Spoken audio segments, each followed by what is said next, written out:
চহৰৰ ফালৰ পৰা সোণাজুৰিৰ ফালে আহিলে ফুলজুৰি দলঙৰ পৰা নামিয়ে বৰ ডাঙৰ চাইনবোৰ্ড এখন আছে।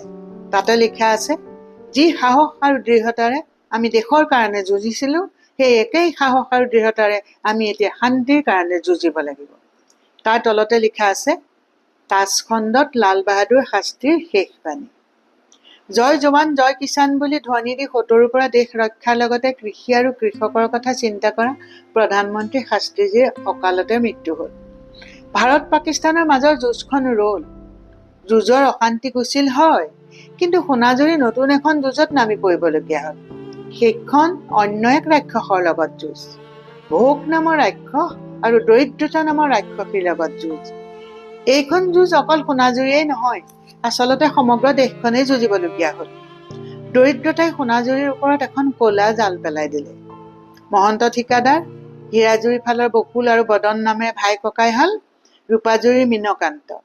এনেকে দুটামানৰ বাহিৰে চাবলৈ গ'লে এটাইখনেই, আনকি চাকৰিয়ালকেইটাও দৰিদ্ৰতাৰ জালত পৰিল। দুপইচা হাতত থাকিলে বা হ'ব কিটো, বজাৰতো বস্তু কিনিবলৈ পাব লাগিব নহয়।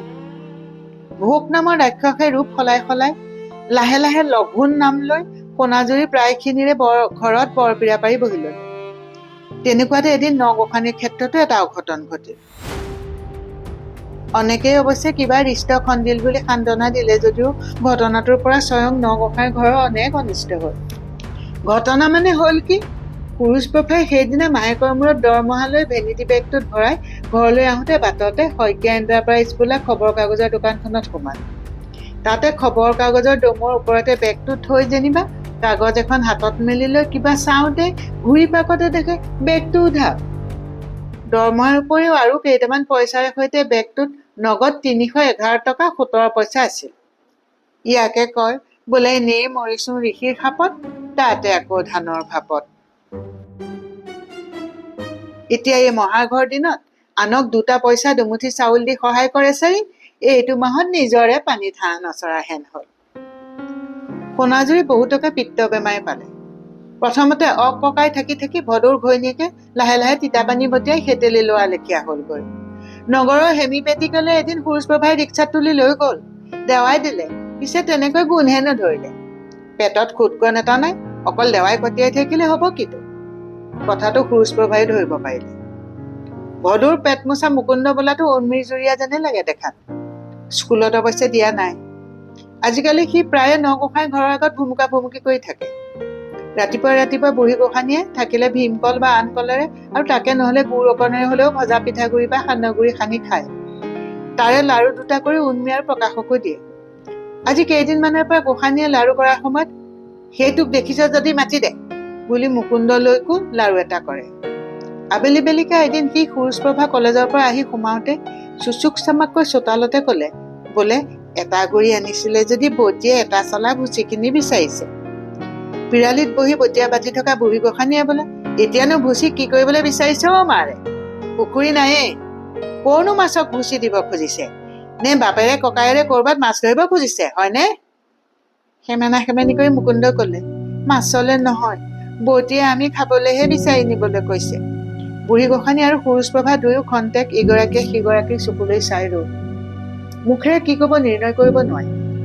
তাৰ পাছত সুৰুজপ্ৰভাই মুকুন্দক কলে, আছে যদি দিম বাৰু, তই এতিয়া উৰ্মি আৰু প্ৰকাশৰ লগতে আবেলি ভাত 2টামান খাই ল, আৰু তাৰ পাছত গৈ মাৰক মই ঘৰত থকা সময়ত যেনে তেনে এবাৰ মাতিছো বুলি কবিগৈ, বুজিছনে? মুকুন্দই মূৰ দুপিয়ালে। মুকুন্দক ভাগৰ ভাত দিবলগীয়া হোৱাৰ কথাটোত উৰ্মিহে হলে পেটে পেটে বৰ ভাল নেপালে। আবেলি স্কুলৰ পৰা আহোঁতে এনেও বেছিকে ভোক লাগি আহে। তাতে ভাতৰ লগত কিবা ভাল বস্তু থাকিলেতো ৰাতিপুৱা স্কুললৈ যাবলৈ লৰালৰিত খোৱাই নহয়। বুঢ়ী মাকেতো কবই আৰু, থৈ দিম আবেলি আহি খাবিহি যা। সেইদিনা ভাত, আঞ্জা আৰু 2টা আলুগুটি। সিহঁতৰ 2টালৈ থোৱা বস্তুকে তিনিওটাই ভগাই খাবলগীয়া হ'ল। ৰান্ধনী ঘৰৰ মুখৰ পিৰালিত বহি মুকুন্দই এনামেলৰ থাল এখনত খালে। উৰ্মিহঁতে ভিতৰত নিজৰ নিজৰ ঠাইত নিজৰ নিজৰ পিৰাত বহি খালে। খাই উঠি যাবলৈ ওলোৱাৰ সময়ত সুৰুজপ্ৰভাই মাকক মাতি পঠোৱাৰ কথাটো মুকুন্দক আকৌ এবাৰ সোঁৱৰাই দিলে আৰু লগতে কলে, বোলে আজিৰ পৰা আবেলি আবেলি প্ৰকাশখন স্কুলৰ পৰা অহাৰ সময়ত আহি ইয়াতে কিবা এমুঠি খাবিহি। এইটো কথা উৰ্মিয়েতো ভাল নেপালেই, আচলতে প্ৰকাশেও ভাল পোৱা নাছিল। আৰু সঁচাকেও সেইদিনা গধূলি বুঢ়ীমাকে গা ধুই গোসাঁই ঘৰত চাকি দি ওলাই অহাৰ পৰাই সিহঁত দুয়োটাই পঢ়াৰ পৰা উঠি গৈ পাকে পতি আই বৰ ভোক লাগিছে কৈ আমনি কৰি থাকিলগৈ। আয়েকেও হ'ব আৰু এতিয়া এয়া মাহৰ উতল আহিলেই বুলি কেৰাহীখনৰ ওপৰত তলিয়াখন হেতাখনে দাঙি ধৰোতেই আৰু সেইদিনা হোৱাটোকে হ'বলৈ লৈছে। বুঢ়ী গোসাঁনীয়ে অকল ধুতি গাৰেহে সোমাব পৰাকৈ চৰুৰ ওচৰৰ ঠাইখিনি পথাৰৰ আলিৰ দৰে মাটিৰ সৰু আলি এটা দি বেৰি লৈছে। তাৰ ভিতৰলৈ বুঢ়ী গোসাঁনীৰ বাহিৰে মূৰে গায়ে তিয়াই গা ধুই লৈ ধুতি কাপোৰ পিন্ধি বা একো নিপিন্ধাকৈ খালী গাৰে প্ৰকাশ আৰু উন্মী সোমাব পাৰে। আজি কিন্তু উন্মীহঁতৰ এটাও ধুতি হৈ থকা নাছিল। ক'তানো আঞ্জা উতলিছে বুলি ডিঙি মেলি চাওঁতে আজি কোনোমতেহে বিধুতি গাৰে সীমা দিয়া আলিটো পাৰ নোহোৱাকৈ ৰল মানে আৰু কি, প্ৰকাশে তাইক পিছফালৰ পৰা টান মাৰি ৰখাই দিলে।